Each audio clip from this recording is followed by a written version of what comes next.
All right, so welcome back. Today's video is going to be talking about how to use stencils and tracers when you are working with clay.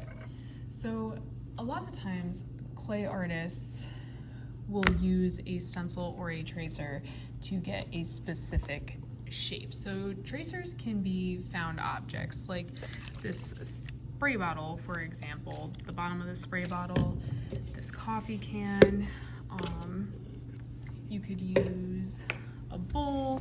You could really use anything that you want. But so say for instance that I want the base of my coil pot to be about the same diameter as the bottom of this spray bottle. Well, I can just roll out a slab as I have done already, place my spray bottle on top, and then use a needle tool, preferably a needle tool because they're a little bit tougher than toothpicks, but a needle tool or a toothpick, and I can trace around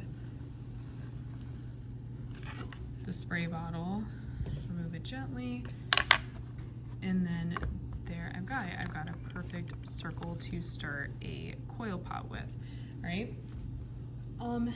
Another thing that you could do is, say for instance you wanted to make something that was more rectangular, right? Here I got another slab here. Say for instance that for a tray that I'm making, I need it to be 4 inches by 7 inches, right? What I could do is I could have Roy cut me a piece of paper that is 4 by 7 inches, and then just take that piece of paper, make sure that my slab is large enough to accommodate said piece of paper, line it up so that there's no part of the paper that's off of the clay, and then again just use a needle tool to cut. And I'm just doing my best to make sure that I'm staying along that edge. Using a thicker piece of paper like watercolor is probably ideal for something like this, because it's less likely to fold up, but I'm just using drawing paper. It can work just as well as long as you're careful. All right, so I cut everything. Going to gently peel up the paper, get rid of the excess clay. In there, I've got a base for a potential tray that I'm making. All right. The last thing that you could do is, say for instance you needed a really specific shape, like a hexagon or something. What you could do is, I'm gonna actually use the same piece of paper I was working with, is you could pull up an image of the shape that you want. So here on my computer I have a hexagon pulled up. I'm just gonna put my paper up to it. I'll trace it with pencil.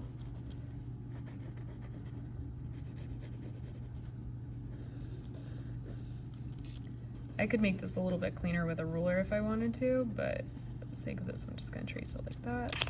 All right, I've got it traced up.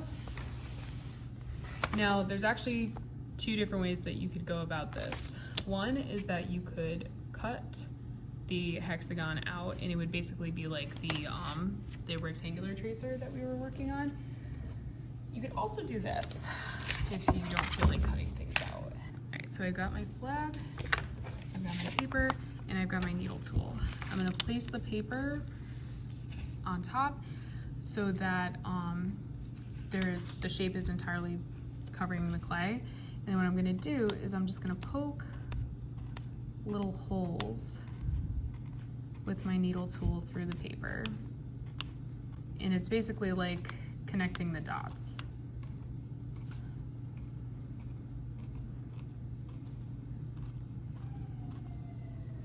All right, take it off. I've got that, and then I can just take my needle tool and drag through the clay to cut it out.